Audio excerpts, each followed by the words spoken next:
নমস্কার, আমি শিবু সরেন। আমরা আবার ফিরে এলাম আমাদের ইংলিশ ক্লাসে। আশা করি সবাই ভালো আছো। আমরা আগের ক্লাসে দশম শ্রেণীর কবিতা সি ফিভার, জন ম্যাসফিল্ডের সি ফিভার এই কবিতাটা আমরা আলোচনা করেছিলাম। সেই কবিতার মূল বিষয়বস্তু, সেই কবিতার মূল ভাবনা চিন্তা আমরা আগের ক্লাসে, আমাদের প্রিভিয়াস ক্লাস, সেখানে আমরা আলোচনা করেছি। আজকে আমরা মূলত আলোচনা করব আজকের এই সি ফিভারের দ্বিতীয় পার্টে, সেকেন্ড পার্টে। এখান থেকে অর্থাৎ এই সি ফিভার এই কবিতা থেকে কী ধরনের প্রশ্ন, কী ধরনের কোশ্চেন আসতে পারে সেইগুলো আমরা একটু আলোচনা করব। আমরা দেখি এখানে সাধারণত মাল্টিপল চয়েসের কোশ্চেন আমরা দেখতে পাই, ট্রু ফলস এই ধরনের কিছু কোশ্চেন পাই, এবং শর্ট আনসার টাইপ এই ধরনের কিছু প্রশ্ন দেখতে পাই। তো আমরা শুরুতেই কোশ্চেনগুলো আলোচনা করতে করতেই আমরা কবিতাটা আরেকবার আমরা আলোচনা করে নেব, এবং কোশ্চেনের সাথে সাথেই কিন্তু সেই কবিতাটা আরেকবার নিশ্চয়ই আলোচনা হবে। তো দেখি এখানে বেশ কতগুলো প্রশ্ন আমরা শুরুতে দিয়েছি। এখানে প্রথমেই দেওয়া আছে choose the correct alternative to complete the following sentences. এখানে এক একটা সেন্টেন্স বা বাক্যকে সম্পূর্ণ করার জন্য কতগুলো, চারটে করে এখানে বিকল্প দেওয়া আছে। সেই বিকল্পগুলির মধ্যে থেকে আমরা সঠিক যেটা, সেই সঠিকটা বেছে নেব। এখানে আমরা দেখছি প্রথমেই দেওয়া আছে the poet wants to go to the sea dash. Option চারটে দেওয়া আছে, only once, never, again and seldom. তাহলে এখানে যে বাক্যটা, সেন্টেন্সটা দেওয়া আছে, the poet wants to go to the sea, কবি যেতে চাইছেন সমুদ্রে কেবলমাত্র একবার, কখনোই না, নেভার, এগেন এবং সেলডম, কদাচিৎ। তো এই অপশনগুলোর মধ্যে থেকে সঠিকটা আমাদের যেটা হবে, কবিতার শুরুতেই কবি কি বলেছেন, I must go down to the C again, অর্থাৎ তিনি আবারও সেই সমুদ্রে পাড়ি দেবেন, আবারও, এগেন। তার মানে আমাদের সঠিক যে যেটা হবে, সঠিক যে উত্তরটা এগেন। আমাদের এখানে 3 নাম্বার যে বিকল্প এগেন, এটা আমাদের সঠিক উত্তর। এরপর দেখি আমাদের কি আছে। নেক্সট দেওয়া আছে the sea is described. The sea is described as, এখানেও চারটে অপশন দেওয়া আছে। কি কি দেখি, ডিপ, কাম, লোনলি, ভায়োলেন্ট। এখানে এই চারটে অপশন আমাদের দেওয়া আছে। কি কি, deep, calm, lonely and violent.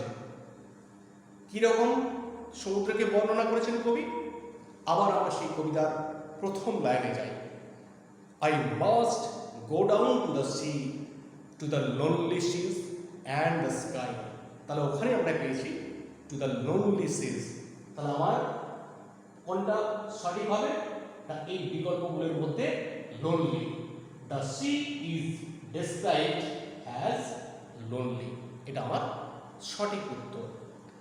Next আমরা এখানে পেয়েছি the poet wants the ship to be guided by.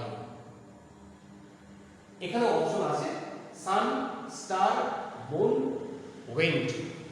আমরা কবিতায় কি দেখেছি, কবি যখন সমুদ্রে যাত্রা করতে চাইছেন সেখানে বলেছেন, সেখানে আমরা দেখছি the poet wishes to have a tall ship and A star as guide. তাহলে গাইড হিসেবে সেখানে আমরা দেখেছি কবি চাইছেন একটা স্টারকে, যখন তিনি দিকভ্রষ্ট হবেন, দিক ভুল করবেন, সেই সময় তার পথের নির্দেশ দেবে কে না একটা স্টার। তাই এখানে আমার যে বিকল্পগুলো আছে সান, স্টার, মুন, ওয়েন, অবশ্যই আমার দ্বিতীয় যে বিকল্প স্টার এটা আমার সঠিক উত্তর। তাহলে আমার উত্তর লিখতে হবে the poet wants the ship to be guided by a star. তাহলে এটা আমার সঠিক উত্তর। পরে আমরা আসছি কি আছে, the sea's face is covered by dash. Option দেওয়া আছে কটা, চারটে। কি কি আমরা পাচ্ছি, grey cloud, grey dawn, grey mist এবং গ্রে স্কাই। তাহলে আমার এই বিকল্পগুলোর মধ্যে থেকে আমার সঠিক কোনটা হচ্ছে, আমরা কবিতায় যেটা পড়েছি সেখানে নিশ্চয়ই হবে এই কি না গ্রে মিস্ট, সঠিক উত্তর। The sea's face is covered by grey mist, এটা আমার সঠিক উত্তর। তো এইভাবে আমরা বিকল্প যেগুলো দেওয়া থাকবে সেই বিকল্পগুলির মধ্যে থেকে সঠিক যেটা বিকল্প সেটাকে আমরা বেছে নেব। নেক্সট কি দেওয়া আছে, এখানে আমরা দেখছি the poet wants the life of a dash. চারটে অপশন দেওয়া আছে, farmer, traveller, gypsy, fisherman.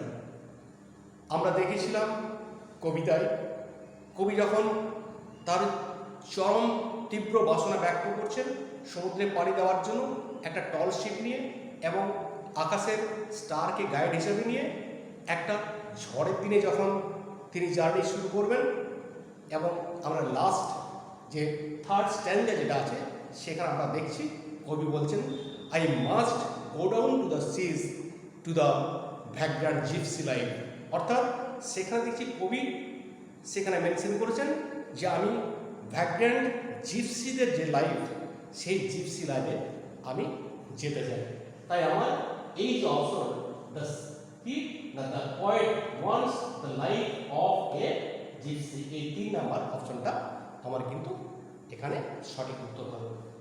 Next কি আছে, the poet would love to listen to a merry tale from his, অপশনগুলো কি কি, father, friend, wife and fellow seller.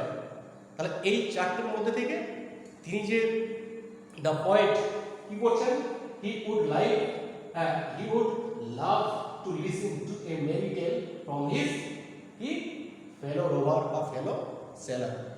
তো এই ধরনের যখন তিনি জার্নি করবেন, জার্নির সময় তিনি তার সহনাবিক বা তিনি সেই লাফিং ফেলো রোভারের কাছ থেকে তিনি সেই ধরনের গল্প ম্যারিটেল তিনি শুনতে চাইছেন। নেক্সট, তো এই ধরনের আমরা যে প্রশ্নগুলো আমরা দেখছিলাম, তো এর থেকেও আরও বেশ কিছু প্রশ্ন এখান থেকে হতে পারে।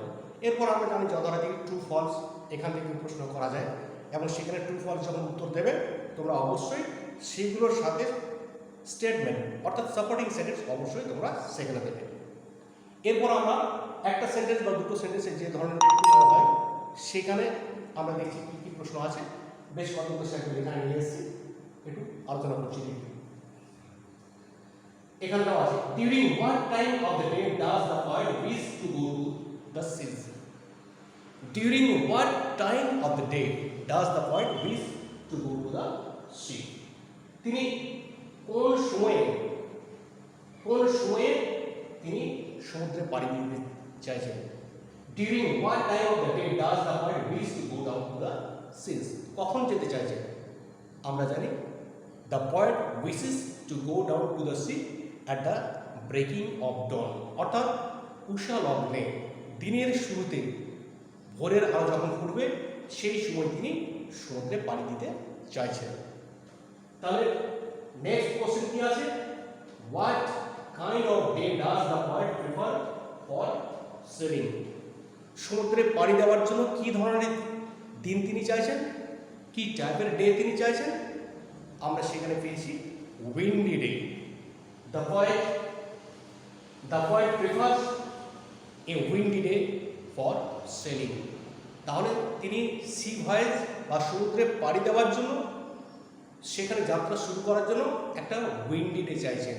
তাহলে আমার উত্তরটা হবে কি, the poet prefers A Windy day for his selling. তার যাত্রা করার জন্য, সমুদ্রে পাড়ি দেওয়ার জন্য এরকম একটা উইন্ডি ডে চাইছেন, একটা ঝোড়ো দিন চাইছেন। হ্যাঁ, সেই রকম একটা দিন যাতে তিনি সমুদ্রে সহজে পাড়ি দিতে পারেন, যাত্রা করতে পারেন। তা আমরা উত্তরটা বলতে পারি, the poet prefers A Windy day for his selling. Next আমরা যে কোশ্চেনটা এখানে করেছি, what does the poet prefer to hear from his fellow rover? What does the poet prefer to hear from his fellow rover? এই ধরনের প্রশ্ন হতে পারে। What does the poet prefer to hear from his fellow rover? তার সহনাবিকের কাছ থেকে তিনি কি শুনতে চাইছেন? এ মেরি টেল, এ চেয়ারফুল স্টোরি। তাহলে আমরা উত্তরটা করতে পারি এইভাবে, the poet prefers to hear from his fellow rover a merry tale or a cheerful story. আমরা উত্তরটা অন্যভাবেও বলতে পারি, the poet prefers to hear a merry tale or merry yarn from his fellow rover. তো এই রকমের প্রশ্ন